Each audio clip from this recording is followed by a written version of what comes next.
meeting, but every once in a while, you have one of those weeks where you're like, really? So this week with the snow, I was coming back from Jamaica, and when I was in Jamaica, it was about 70 degrees here. And when I came home from Jamaica, it was snowing, which seemed totally reverse of how it should be. So anyway, I just kept thinking, really? Why are my heavy days like this? And I felt like, even though this wasn't really true, I sort of felt like the world, at least including the weather systems, were against me. If you have ever had one of those days or weeks or years where you wonder where in the world God is or why the whole world is against you, you are in good company. The Israelites have had like 14,600 bad days. They have been trudging and dying and praying and hoping for 40 years out in the wilderness of life. They are a people that are on their way towards a promised goal. But the thing is, a promise is still a promise. It's not actually fulfillment. And when the goal is no longer just days or weeks, but it's months and years away, it's really easy to begin to lose one's grounding. These wilderness stories are increasingly about living between promise and fulfillment, because they've been going on for so long. The wilderness is no longer simply just a place, but it's a state of mind. The wilderness is a place where lifelessness rules more than life, where seemingly the gifts of God are scarce. In many ways, the wilderness is life as God did not intend it to be. So I can't help but wonder what of all the baptismal promises God makes to us when there is seemingly no water. However, I must admit, while it's a little bit odd, I do find hope in the fact that the Israelites' journey with God has not been easy. If it was, if their journey had been easy, then I would wonder why mine hasn't been. There are days, many days, that I would have challenged Moses to a foot race up Mount Horeb for a chance to win that bronze magical snake stick, which I'm going to get to in a moment, so just set that there. But before that, I need you to get your bulletins out because I'm going to need your help this morning. So find your bulletin. And open up your bulletin to the first lesson, which is Exodus. About partway down in that paragraph is the third verse, but your verses aren't numbered. But it says, "Why did you bring us out of Egypt to kill us and our children and livestock with thirst?" Did everybody find that part there? Okay, so we're going to read it together. 1, 2, 3. "Why did you bring us out of Egypt to kill us and our children and livestock with thirst?" Okay, so I want you to keep your bulletin because I'm going to ask you every once in a while to help me out this morning. So keep your fingers sort of on it or know where it is. Because here is the thing. This isn't the first time that we've heard the Israelites complain this. In chapter 14, in chapter 16, and again now, they wonder whether Moses is intent on killing them for lack of water. Although in this certain verse, right, they raise the ante because they're completely irritated and frustrated. And they stress also that the children and the livestock are going to die. You know, he's like, they're appealing to his good nature. So their battle cry against Moses and against God has been, say it with me, find it. "Why did you bring us out of Egypt to kill us and our children and livestock with thirst?" Poor Moses. Right? He's as hungry and thirsty as the next guy. But Moses goes and he has a little chat with God about their plight, and God basically says to him, "You know, this we can take care of. There's already water here, right in your very midst." Now Moses, probably this is the same thing I would have done, probably looks around, rolls his eyes, and thinks, "Okay, God, whatever you say." Because not only does he not see any water, but God tells him to do something that's downright ridiculous. God says, "Okay, go ahead of the people," so now the people think they're abandoned. "Go ahead of the people and take that stick you've been carrying around with you and strike the rock at Horeb and you'll have water." Right. Perfectly reasonable. Of course, this is no ordinary staff, as I mentioned earlier. It is the same staff which Moses carried as he led the Israelites out of Egypt. It is the same staff that God told Moses to throw on the ground, and it was then turned into a snake. And then when God told Moses to pick that snake up, which he did, it turned back into a staff. It is the same staff that he used to turn the Nile River to blood, killing all of its fish and turning it into a stinking stream of death.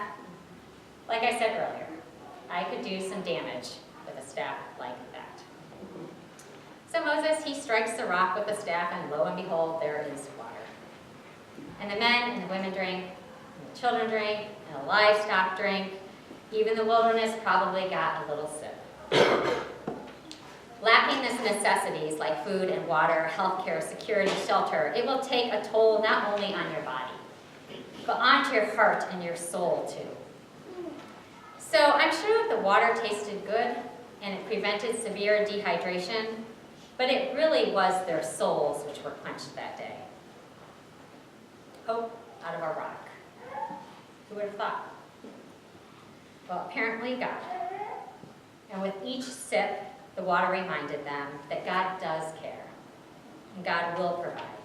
Sometimes all we need is a little taste, not a whole river. Although soon after this, the Amaleks rose up and attacked the Israelites, and eventually, as we all know, they end up worshiping a calf because they think God has again abandoned them. And well, you know, they end up losing hope again. It's the story of humanity since the beginning of time. I'd like the story to have ended differently, you know, them camping around a rock and drinking to the heart's content, living peaceably. But throughout history, the people of God have cried out in one form or fashion. Dr. Walton. Why did you bring us out of Egypt? To kill us and our children and our livestock with thirst. Now, if you remember, when I was talking about the staff just previously, that it was the same one that turned into a snake.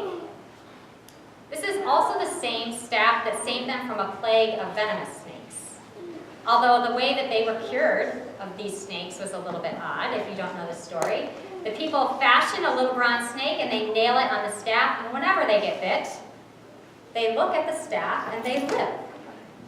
Again, I mean, this is some magical stick, right? I say that a little bit in jest. Because if I was one of the Israelites, I would have preferred a lake of water, rather than having to look around in unexpected places for satisfaction. I would have preferred magical healing, rather than to have to face that which was causing me harm. The staff and rock and snake connection matters, because God's leading doesn't always move directly towards oasis. At some point, they started to wonder if the water was just a mirage. Was God really there in the wilderness with them? Which I feel like is a fair question, right? I mean, like the burdens begin weighing you down and you can't seem to crack any hope from any place. And God's logic is striking a rock with a rod to produce water and hanging a bronze snake on a staff to produce healing. I'm with them. I would have been the first one to cry, why did you bring us out of Egypt to kill us and our children and livestock with thirst?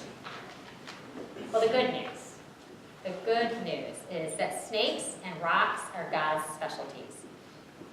I would rather not deal with the pain and thirst of life, but God would rather deal with them directly. And frankly, God would rather we deal with them directly too. No running away and no easy answers, which is the part that I really don't like. Which leads me to the rather unsettling aspect of these stories, the little genie God thing that's going on. Both stories seem to give this idea that God has magic tricks up his sleeves. That somehow, looking at a bronze magic wand, or reciting the ideal incantation is going to make things better. Well, I have to tell you that is not my experience with God. I don't think it's most people's experience with God. And it certainly wasn't the Israelites' overall experience with God. Their parched lips and their grumbling stomachs say more about the state of their hearts than the status of their physical bodies. In the midst of the wilderness of life, don't we all start to wonder where God is? And it is times, in like those kinds of times, that I would like a magic trick. And I'm not really above begging for one. But once we start to think that that's the way God works, then we miss the true miracle of the story. God does miracles, not magic. So let's talk about the way that God actually works, not the ways we wish he worked. The snakes they're killing the Israelites. So God says to them, I'm going to need you to look at that snake. You don't get to avoid it. Take a good, hard look at the thing you hate, the thing that scares you, the thing which is causing you pain. Because then, and only then, when you're willing to turn and look at it, will you know healing. So the question is, what's your snake? What's the thing in your life that you would most like to not look at or not deal with? And if you look at that, you'll not only find new life, but you'll also see God. The miracle is that God springs forth life from the most unlikely places, rocks. The miracle is that God heals even in the midst of death, snakes. And I'll take that over magic any day. But the one thing that we have to do is take a good hard look at our snakes and look for rocks. Once we do that, we will no longer cry, why did you bring us out of Egypt to kill us and our children and livestock with thirst? But rather we will cry, the Lord is among us. Hopefully, many of you are still holding, or you have that rock that you took from the baptismal font at the beginning of service. If you didn't get one, please make sure to get one on your way out. If you have been holding it, you'll notice it's no longer wet. Even if you haven't been holding it, it's no longer wet by now. But I want you to take that rock with you during this Lenten season. I want you to get to know it. Know the rough places and the smooth places. Begin to know the weight of it, the shape of it.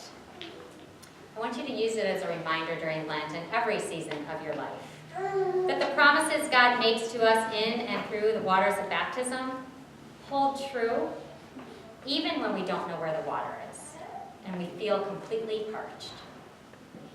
I don't know what your snake is, and I don't know where your unexpected hope will spring from. But I do know that by running away from things,